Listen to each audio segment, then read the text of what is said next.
प्रिय विद्यार्थियों, आज हम कक्षा 12 हिंदी की पाठ्यपुस्तक अंतरा भाग 2 के गद्य खंड के अध्याय 9 में वर्णित साहित्यकार लेखिका ममता कालिया द्वारा रचित कहानी जिसका शीर्षक है दूसरा देवदास से संबंधित अभ्यास प्रश्न हल करने जा रहे हैं।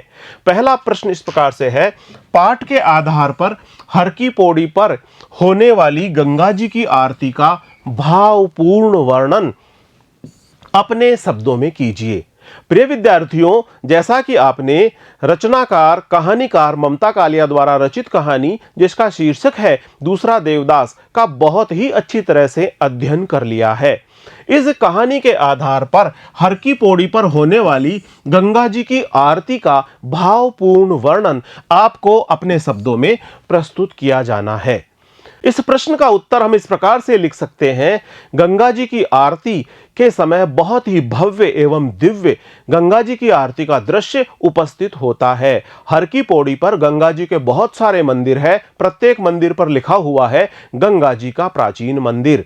सायंकाल के समय यानी दिया बाती के समय गोधूली वेला में पंडित और पुजारी लोग गंगा तट पर गंगा जी की आरती करने के लिए व्यस्त दिखाई पड़ते हैं। उनके हाथों में पीतल की नीलांजलि होती है और बहुत सारी बत्तियां घी में भिगोकर वे बिल्कुल आरती करने के लिए तैयार रखते हैं। सहसा ही बहुत सारे दीपक जल उठते हैं और पंडे और पुजारियों का समवेत स्वर गूंज उठता है, जय गंगे माता, जय गंगे माता, जो कोई तुझको ध्याता सब सुख पाता, जय गंगे माता। और इस प्रकार गंगा आरती का यह बहुत ही भव्य एवं दिव्य दृश्य उपस्थित होता है। इसका उत्तर इस प्रकार से लिखेंगे, हरिद्वार में हर की पौड़ी पर गंगा जी के अनेक मंदिर हैं। प्रत्येक मंदिर पर लिखा है गंगा जी का प्राचीन मंदिर। पंडित पुजारी दिया बाती के समय यानी गोधूली वेला में गंगा जी की आरती करने की तैयारी करने में व्यस्त रहते हैं। पीतल की नीलांजलि यानी आरती पात्र में हजारों बत्तियां घी में भिगोकर रखी गई है। गंगा सभा के स्वयंसेवक खाकी वर्दी में बहुत ही मुस्तैदी के साथ घूम रहे हैं और वे सबको शांत होकर सीढ़ियों पर बैठने के लिए आग्रह कर रहे हैं। आरती के लिए अचानक हजारों दीप जल उठते हैं, झिलमिला उठते हैं। पंडितगण अपने हाथ में अंगोछा लपेटे पंचमंजली नीलांजलि पकड़कर आरती शुरू करते हैं। पुजारियों व श्रद्धालुओं के कंठों से आरती का संवेद स्वर गूंज उठता है और इस प्रकार से पंचमंजली नीलांजलि को पकड़कर पंडित गण बहुत ही भावपूर्ण मुद्रा में जय गंगे माता, जो कोई तुझको ध्याता सारे सुख पाता, जय गंगे माता, इस प्रकार गंगा जी की आरती करने लगते हैं। इस प्रकार हर की पौड़ी पर होने वाली गंगा जी की आरती का यह भव्य एवं दिव्य दृश्य उपस्थित होता है। अगला प्रश्न है, गंगा पुत्र के लिए गंगा मैया ही जीविका और जीवन है। इस कथन के आधार पर गंगा पुत्रों के जीवन परिवेश की चर्चा कीजिए। गंगा पुत्र उन गोताखोरों को कहा गया है जो गंगा नदी के तट पर ही निवास करते हुए अपनी आजीविका भी चलाते हैं।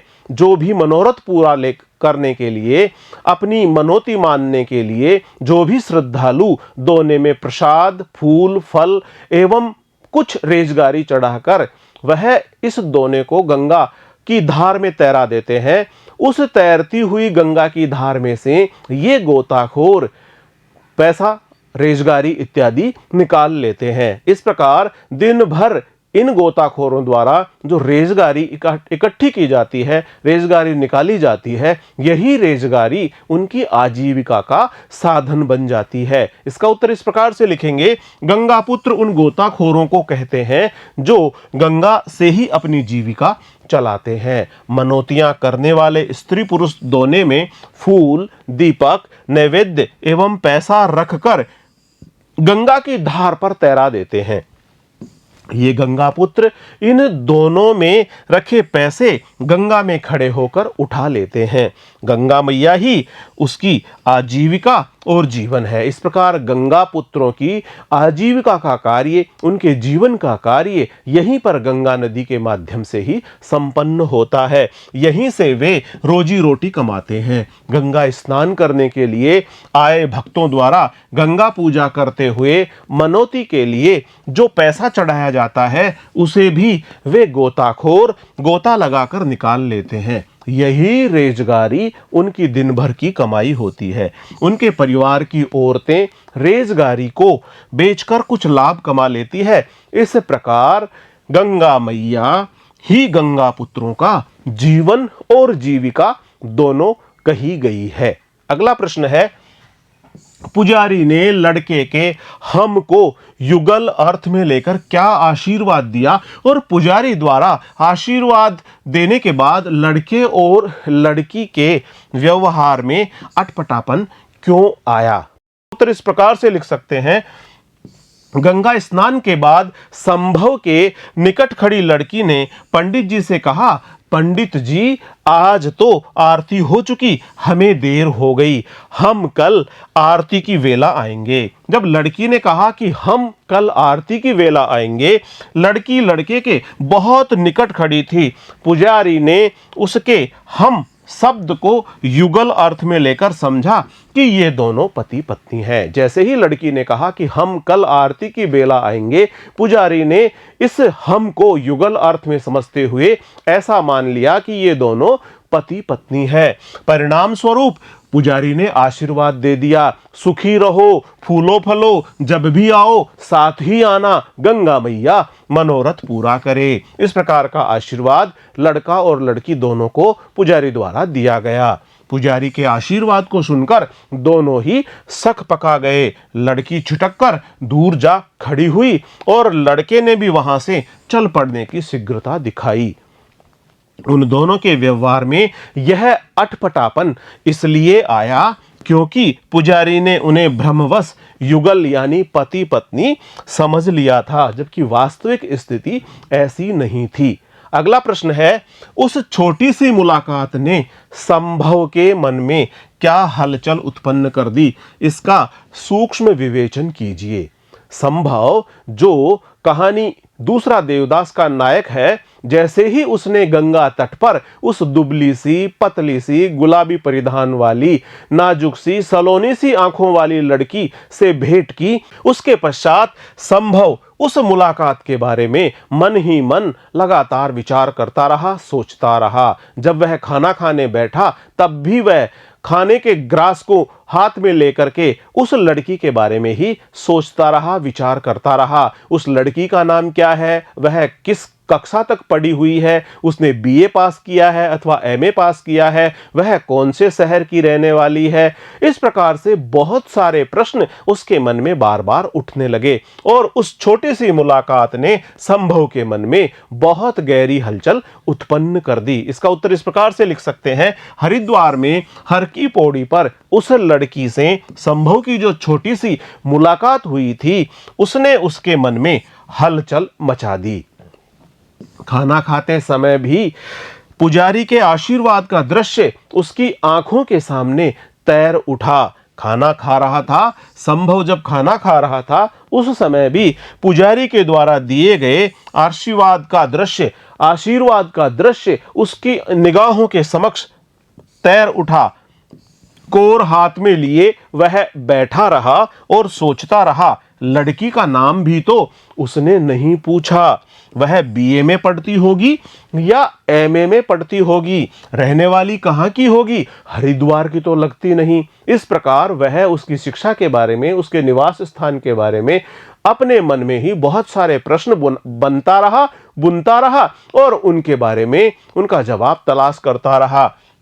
वह यह भी कह रही थी कि कल शाम को वह वहां फिर आएगी, उससे दोबारा मुलाकात होगी तो वह उसके बारे में पूछेगा कि वह कहाँ की रहने वाली है, और इस प्रकार अगले दिन होने वाली मुलाकात के बारे में भी संभव बहुत अधिक मात्रा में विचार कर रहा था। और वह सोच रहा था कि जब उसकी अगले दिन मुलाकात होगी तो वह उसका नाम पूछेगा, उसके निवास स्थान के बारे में पूछेगा, उसके बारे में और अन्य जानकारियां एकत्र कर पाएगा। और उसका नाम क्या है, वास्तव में उसके मन में उस लड़की के प्रति प्रेम उत्पन्न हो गया था और वह उससे मिलना चाहता था। अगला प्रश्न है, मनसा देवी जाने के लिए केबिल कार में बैठे हुए संभव के मन में जो कल्पनाएं उठ रही थी उनका वर्णन कीजिए। मनसा देवी जाने के लिए संभव केबिल कार में बैठ गया। उसने जिस केबिल कार में बैठा उसका रंग भी गुलाबी ही था, क्योंकि अब तो उसे गुलाबी रंग के सिवा और दूसरा कोई रंग सुहा ही नहीं रहा था। कारण यह था कि कल लड़की को उसने गुलाबी परिधान में ही देखा था और उसे गुलाबी रंग बहुत अधिक भा गया था। नीचे हरिद्वार का दृश्य बहुत ही मनोरम था। कल कल बहती हुई गंगा जी की धार, बहुत सारे लोगों का आना जाना, वहां पर हरी हरी वादियों के साथ में खिले हुए फूलों का देखना, इस प्रकार से उसको बहुत ही सुखद एवं मनभावन प्रतीत हो रहा था। मनसा देवी जाने के लिए केबिल कार में बैठे हुए उसकी प्रमुख कल्पना यही थी कि उसको वह लड़की एक बार फिर से दिख जाए। इसका उत्तर इस प्रकार से लिखेंगे, मनसा देवी जाने के लिए संभव एक गुलाबी रंग की केबिल कार में बैठ गया। कल से उसे गुलाबी रंग के सिवा और कोई रंग सुहा ही नहीं रहा था, क्योंकि लड़की ने कल गुलाबी परिधान पहना हुआ था। जिस लड़की से गंगा तट पर संभव की मुलाकात हुई थी उस लड़की ने गुलाबी परिधान पहना था। इसीलिए आज वह जब केबिल कार में बैठा तो आज भी उसने गुलाबी रंग वाली केबिल कार में बैठना ही ज्यादा उचित समझा। उसकी केबिल कार जहां से गुजर रही थी वहां कतारबद्ध फूल खिले थे। लगता था रंग बिरंगी वादियों से कोई हिंडोला उड़ा जा रहा हो। उसका मन चारों ओर के विहंगम दृश्य में रम रहा था। उसका मन पूरी तरह से आनंद के भाव में भरा हुआ था। गंगा मैया के मंदिरों के बुर्ज उसे दिखाई पड़ रहे थे। गंगा मैया की प्रवाहित हो रही धवल धार उसे बहुत ही मनोहारी लग रही थी। सड़कों के खूबसूरत घुमाव देखकर वह बहुत रोमांचित हो रहा था। पूरा हरिद्वार उसे दिखाई पड़ रहा था। रास्ता चलते लोग वह देख पा रहा था। दुकानें, पेड़ आदि को वह देख रहा था। इस प्रकार इन सभी दृश्यों को देखते हुए वह बहुत ही सुखद और बहुत ही आनंददायी कल्पनाओं में भरा हुआ था। वह मन ही मन विचार कर रहा था कि उसकी मुलाकात गुलाबी परिधान वाली उस दुबली सी, पतली सी और सलोनी आंखों वाली लड़की से हो ही जाए। इन्हीं सुखद कल्पनाओं के साथ उसकी केबिल कार मनसा देवी मंदिर के द्वार पर पहुंच गई और वह इन्हीं सुखद कल्पनाओं में डूबता हुआ सा मनसा देवी मंदिर तक पहुंच गया। अगला प्रश्न है, पारो बुआ इनका नाम है। उसे भी मनोकामना का पीला लाल धागा और उसमें पड़ी गिठान का मधुर स्मरण हो आया। कथन के आधार पर कहानी के संकेतपूर्ण आशय पर टिप्पणी लिखिए। जैसे ही जिस छोटे से लड़के की मुलाकात संभव से गंगा तट पर हुई थी, उसकी बुआ का नाम था पारो और वह अपनी बुआ को संबोधित करते हुए कह रहा था। इसका उत्तर इस प्रकार से लिख सकते हैं, संभव ने आगे जाते बच्चे के कंधे को थपथपाकर कहा, कहो दोस्त। लड़का बोला, अरे भैया। फिर अपनी बुआ से कहा, बुआ इनसे मिलो, ये है मेरे दोस्त। और बोला, अपना नाम खुद बताइए। फिर अपनी बुआ का आंचल खींचते हुए कहा, पारो बुआ इनका नाम है। और संभव ने हंसते हुए अधूरा वाक्य पूरा किया, संभव देवदास। और संभव ने अपना स्वयं का नाम संभव देवदास बता दिया। संभव की आज मनोकामना पूरी हो गई। लड़की से उसकी भेंट भी हो गई, परिचय भी हो गया, उसके साथ मुलाकात भी हो गई और बातचीत भी हो गई, परिचय भी हो गया। उसे उस गांठ का मधुर स्मरण हो आया। उसके मन में लड़की के प्रति प्रेम भाव भी जागृत हो चुका था। उसने जो गांठ बांधी थी, मनोकामना की जो गांठ बांधी थी, उसका मधुर स्मरण उसको हो आया और इस प्रकार से उसके मन में लड़की के प्रति प्रेम भाव जागृत हो चुका था। अगला प्रश्न है, मनोकामना की गांठ भी अद्भुत अनूठी है, इधर बांधो उधर लग जाती है। कथन के आधार पर पारों की मनोदशा का वर्णन कीजिए।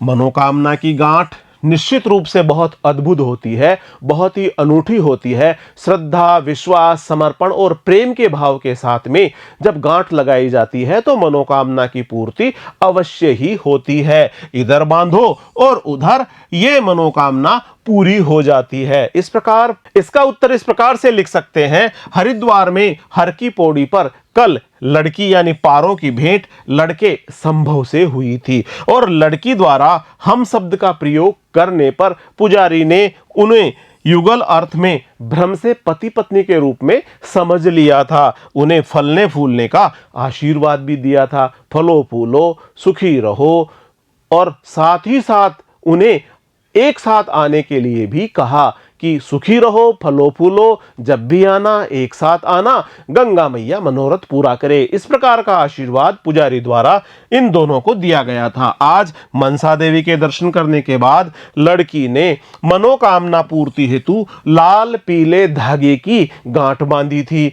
लगता था उस गांठ का असर हुआ और संभव से उसकी फिर से मुलाकात हो गई। वह सोचने लगी, मनोकामना की ये गांठ भी कैसी अद्भुत है, मनोकामना की ये गांठ भी कैसी अनूठी है। इधर बांधो तो उधर लग जाती है, यानी जैसे ही गांठ बांधी वैसे ही मनोकामना की पूर्ति हो गई। इस प्रकार बहुत ही विश्वास श्रद्धा के साथ में यह भाव है कि यदि मनोकामना सच्चे मन से की जाए तो उसकी पूर्ति अवश्य ही होती है। अर्थात इधर गांठ बांधो उधर मनोकामना पूरी हो जाती है। आज ही उसने गांठ बांधी थी और संभव आज उसे फिर दिख गया तथा उससे परिचय भी हुआ। जब मन्नू ने अपनी बुआ का नाम पारो बताया तो संभव ने अपना नाम संभव देवदास बताकर यह संकेत कर दिया कि वही पारो का देवदास है।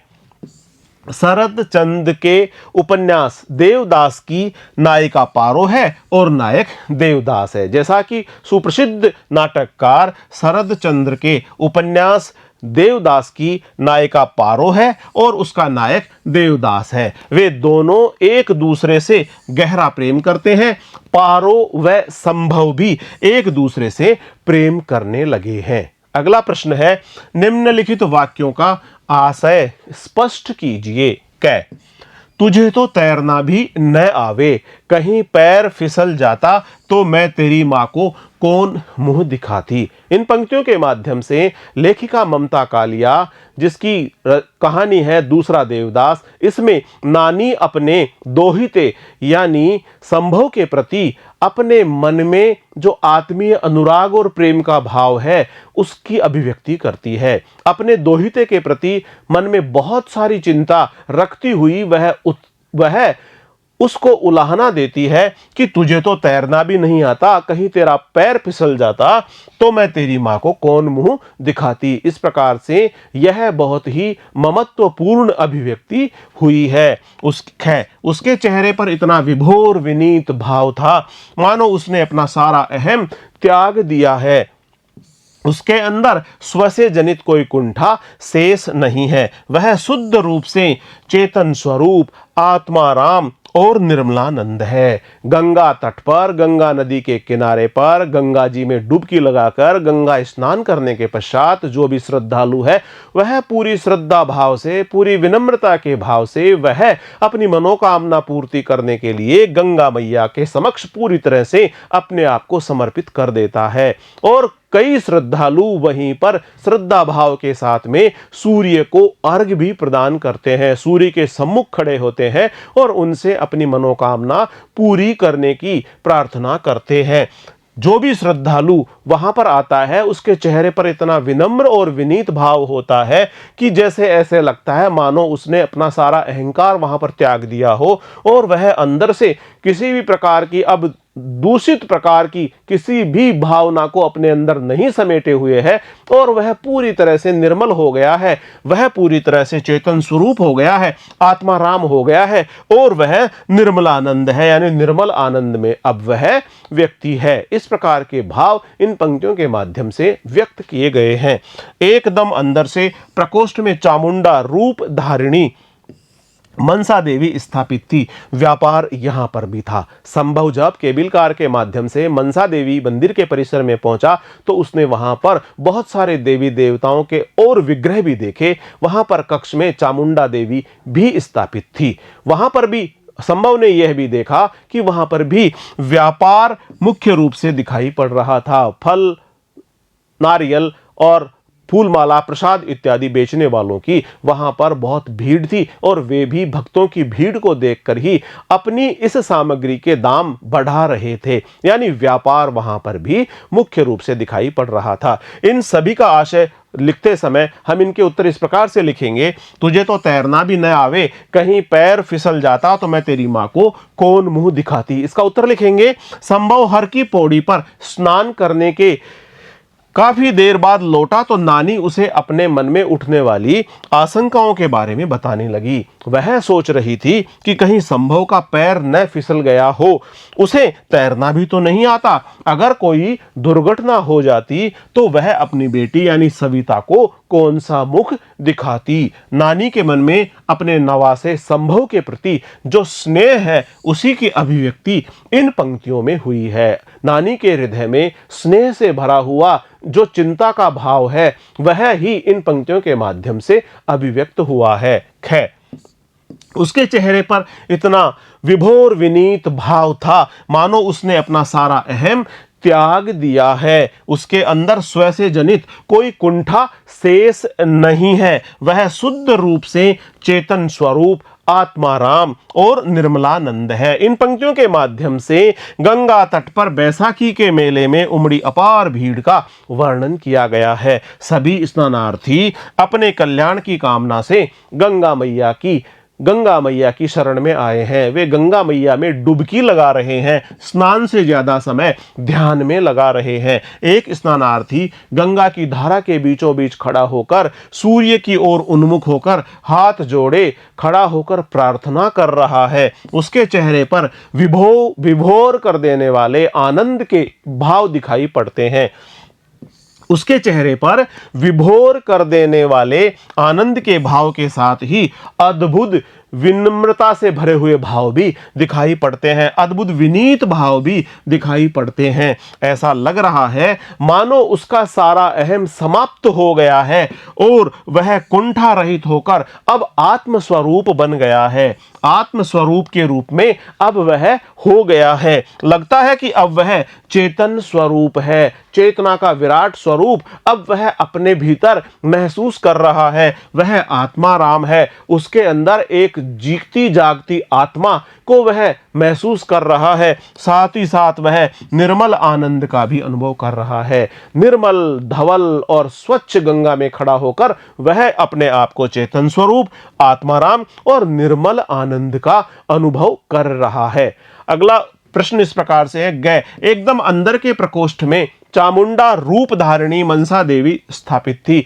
व्यापार यहां भी था। हरिद्वार में पहाड़ी पर स्थित मनसा देवी के दर्शन करने लोग केबिल कार से जाते हैं। दूसरा देवदास कहानी का नायक संभव भी केबल कार से मनसा देवी मंदिर के परिसर में पहुंचा। उसने वहां देखा कि भीतर के कक्ष में चामुंडा रूप धारिणी मनसा देवी स्थापित थी, किंतु यहां भी व्यापार की प्रवृत्ति हावी थी। लोग ज्यादा से ज्यादा धन कमाने के लिए प्रसाद, फूलमाला आदि के दाम भीड़ को देखकर बढ़ा देते थे। इस अवतरण में कहानी लेखिका यह प्रतिपादित कर रही है कि हमारे धर्म स्थलों पर भी व्यापारिक प्रवृत्ति हावी हो गई है। अगला प्रश्न है, दूसरा देवदास कहानी के शीर्षक की सार्थकता स्पष्ट कीजिए। दूसरा देवदास की जो कहानी है यह एक प्रेम कथा है। किसी भी कहानी का शीर्षक उसमें आए हुए पात्र, उसमें उल्लेखित घटनाओं, स्थान इत्यादि के आधार पर किया जाता है। जो भी शीर्षक हो वह स्पष्ट होना चाहिए और उसके माध्यम से उस पूरी की पूरी कहानी का हमें एक शीर्षक के माध्यम से ही पूरा दर्शन हो जाना चाहिए। इस प्रकार इस कहानी में जिसका शीर्षक है दूसरा देवदास, इस प्रेम कहानी में पारो और संभव की प्रेम कहानी का चित्रण किया गया है। शरद चंद्र के प्रसिद्ध उपन्यास के आधार पर ही उसके नायक और नायिका संभव और पारो दोनों को ही इस कहानी में इस प्रकार से बुना गया है कि ऐसा लगता है जैसे सहज ही दोनों के बीच में प्रेम उत्पन्न हो गया हो। इसका उत्तर इस प्रकार से लिखेंगे, ममता कालिया की कहानी दूसरा देवदास एक प्रेम कथा है। कहानी का शीर्षक पात्र, घटना या स्थान के नाम पर रखा जाता है। यह आकर्षक, रोचक, संक्षिप्त और कौतूहलवर्धक भी होना चाहिए। संभव को जब पता चला कि जो लड़की गंगा तट पर उसे मिली थी और पुजारी ने उन दोनों को भ्रम से पति पत्नी समझकर फूलों फलों का आशीर्वाद दिया था, उस लड़की का नाम पारो था। पारो को लड़के ने अपना नाम संभव देवदास बताया था।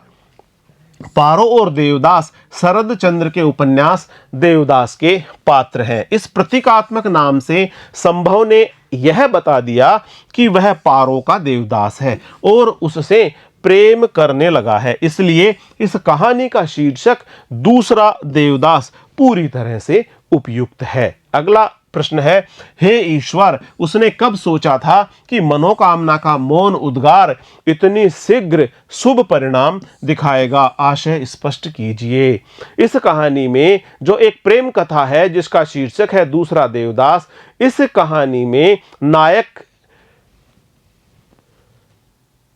संभव ने यह विचार किया कि उसने तो जिस समय लाल पीले धागे की गठान लगाई थी, उस समय जो मौन उसने इस बात के लिए प्रार्थना की थी, मौन उद्गार अभिव्यक्त किए थे कि वह लड़की उसे एक बार फिर से दिख जाए, उससे उसकी एक बार मुलाकात हो जाए, जिससे कि वह उसका परिचय प्राप्त करे और उसके बारे में और अधिक जानकारी हो सके। और जैसे ही उस लड़की की उससे मुलाकात हुई तो मन ही मन संभव ने इस बात के लिए ईश्वर का धन्यवाद दिया और कहा कि हे ईश्वर, उसने कब सोचा था कि मनोकामना का यह मौन उद्गार इतना शीघ्र ही शुभ परिणाम दिखाएगा। इसका उत्तर इस प्रकार से लिखेंगे, हरिद्वार में मनसा देवी के दर्शन करके जब संभव केबिल कार से लौट रहा था, तभी उसे बगल में जाती दूसरी केबिल कार में वह छोटा बच्चा अपनी बुआ के साथ बैठा दिखाई दिया, जिससे आज गंगा तट पर भेंट हुई थी और जो उसे दोस्त कहकर संबोधित कर रहा था। उस लड़के की बुआ, जिसका नाम था पारो, वही लड़की थी जो कल गंगा तट पर उससे मिली थी और पुजारी ने उन्हें भ्रम से युगल यानी पति पत्नी समझकर आशीर्वाद दिया था। संभव उसका पुनः दर्शन पाने के लिए ही तो आज गंगा तट पर आया था और मनसा देवी के दर्शन करके मनोकामना की पूर्ति हेतु उसने कलावे की गांठ बांधी थी। गांठ बांधते समय उसने मौन रूप में अपनी मनोकामना के उद्गार भी व्यक्त किए थे कि उसे वह लड़की आज दिख जाए। अब जब वह लड़की दिख ही गई तो वह सोचने लगा कि हे ईश्वर, मनोकामना का मौन उद्गार भी इतना शीघ्र ही परिणाम दिखाएगा, यह तो उसने कभी सोचा भी नहीं था। वस्तुतः संभव अत्यंत प्रसन्न था, उसकी मनोकामना पूर्ण हो गई थी और लड़की के प्रति प्रेम का अंकुरण उसके हृदय में हो गया था। प्रिय विद्यार्थियों, आज हमने अध्याय 9 लेखिका ममता कालिया द्वारा रचित कहानी जिसका शीर्षक है दूसरा देवदास से संबंधित अभ्यास प्रश्न हल किए हैं। अगले वीडियो में हम अध्याय 10 साहित्यकार हजारी प्रसाद द्विवेदी द्वारा रचित ललित निबंध जिसका शीर्षक है कुटज से संबंधित वीडियो लेकर शीघ्र ही आपके समक्ष उपस्थित होंगे। तब तक बहुत बहुत नमस्कार।